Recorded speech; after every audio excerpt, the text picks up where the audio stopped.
Hey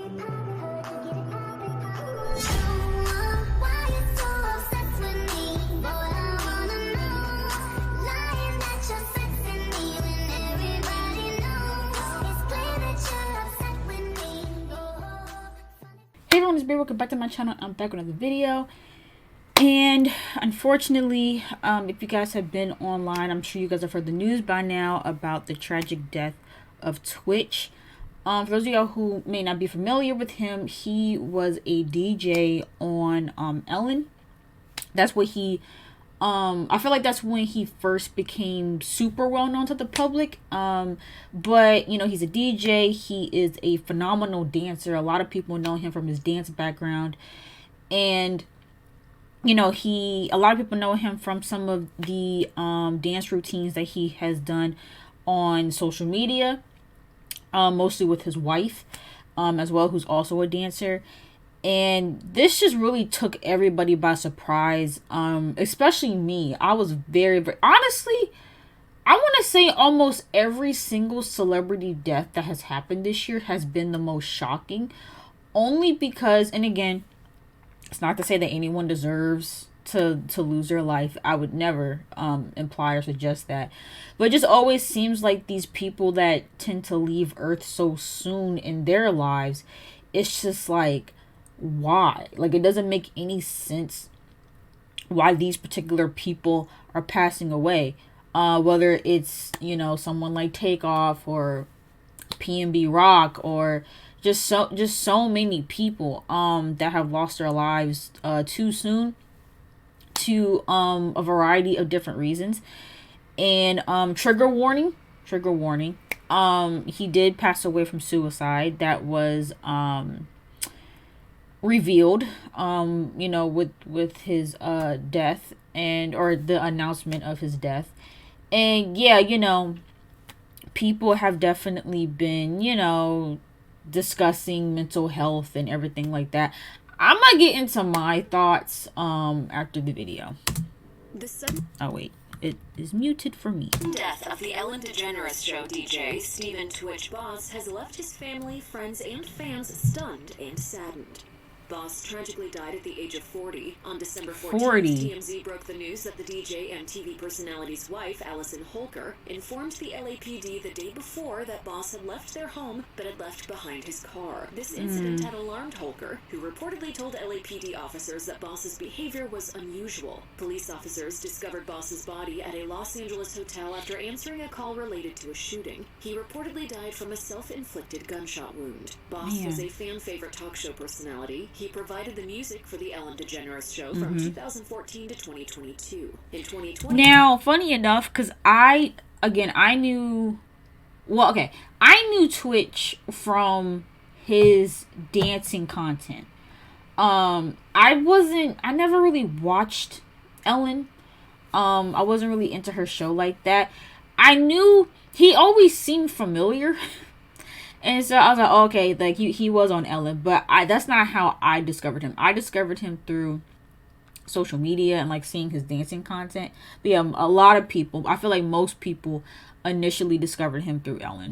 Boss took on the role of executive producer for the daytime powerhouse. In a May 2022 E! News interview, Boss opened up about the end of the long-running talk show and mentioned the importance of media platforms highlighting the work of everyday people. He said, "I really hope that we will see a lot more places, whether it be in talk show form or what, shining a light on ordinary people doing incredible things for people in order to help them, because it's bigger than us." In addition to his time on the Ellen DeGeneres Show, Boss leaves behind a lasting legacy through his work in TV and film. He became a competitor on So You Think You Can Dance in its 3rd season, becoming runner-up in the finale of the 4th season. He would appear in many later seasons as a guest judge and choreographer. In a 2015 interview with Cam Williams, the Montgomery, Alabama native noted that he studied dance at Southern Union State Community College prior to appearing on the reality series. Boss soon began to book Hollywood parts in projects like Stomp the Yard 2, Homecoming, Hairspray, the Step Up franchise, and Dead Diva. I didn't know 2015, he scored the part of Malik for the blockbuster film Magic Mike XXL. In Okay. addition to being the DJ on The Ellen DeGeneres Show, Boss also served as an announcer on Ellen's Game of Games, hosted Clash of the Cover Bands, and co-hosted Disney's Fairy Tale Weddings. During Boss's time on The Ellen DeGeneres Show, the series and DeGeneres herself came under scrutiny when some employees reported that it was a toxic work environment. Boss only had positive things to say about his experience on the set of the talk show, telling E! News in 2020 that he felt blessed on a daily basis to be the show's DJ. In addition to being an accomplished dancer, DJ, and host, Boss was also a devoted husband and father. Yeah. In a February 2022 People interview, Boss and Holker, both of whom were So You Think You Can Dance alums, opened up about meeting at an industry event and falling for each other. Boss said, "We shared a dance at the rap party of that season of So You Think You Can Dance, and we have been together ever since." Boss and Holker married in 2013 and shared 3 children. That's the thing. I feel so bad for the family.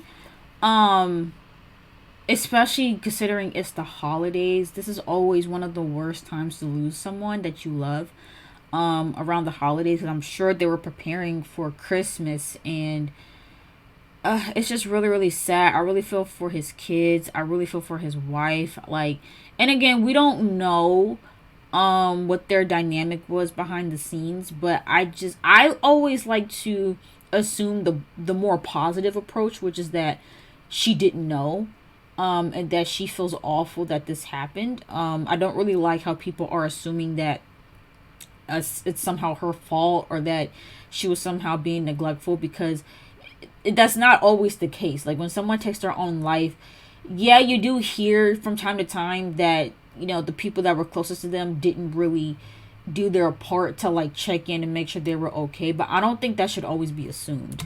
Children together, Wesley, Zaya, and Maddox. On December 11th, Boss shared a post on Instagram celebrating his 9th anniversary of marriage with Holker. Alongside images of the couple on their wedding day, he wrote, that's so "Happy cute. anniversary, my love, Allison Holker, 9 years." Boss's last Instagram post was a repost of one of Holker's posts. It showed the couple dancing together, and Holker captioned it, "Holiday Sunday Fun Day Dance with my lover, Sir Twitch a lot." Celebs and fans have been leaving their condolences in light of Boss's untimely death. Actress Olivia Munn wrote in a comment on Holker's dance post, "Oh my goodness, my whole heart is with you and your family." Singer Tamar Braxton wrote to Holker, Tamar. "Sister, my heart is broken. I'm so sorry." Another commenter added, "R.I.P. I'm in shock. You were such a light to this world." If you or anyone you know is having suicidal thoughts, please call the National Suicide Prevention Lifeline at 1-800-273-TALK-8255.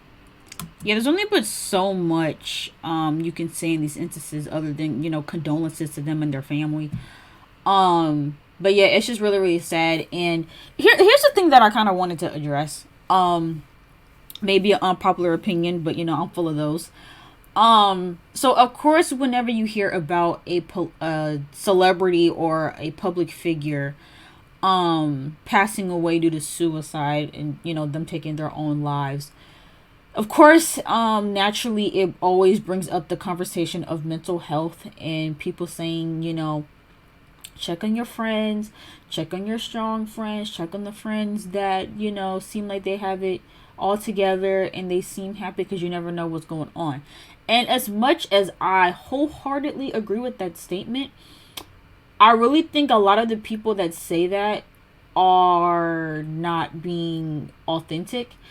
I feel like it's a lot of fake compassion that's being shown online. I do, like, because I'm gonna be honest with you, like, I've seen so many people say, like, oh, that's why you should check on your friends at X, Y, and Z. I guarantee you that 99% of the people that were online saying that did not check on their friends since the passing of Twitch. I put money on it.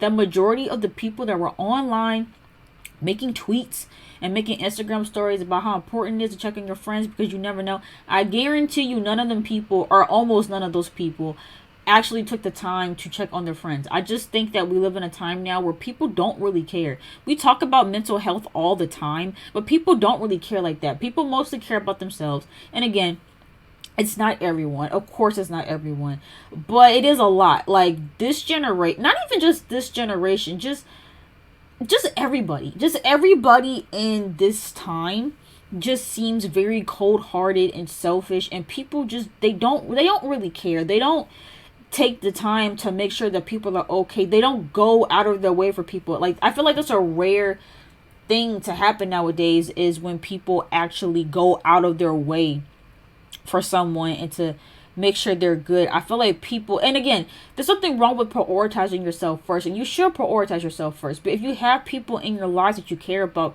you should put in some type of effort into that friendship. Like, I don't understand why it's become a trend now to like not do for people and just be bad friends and never be available and never communicate.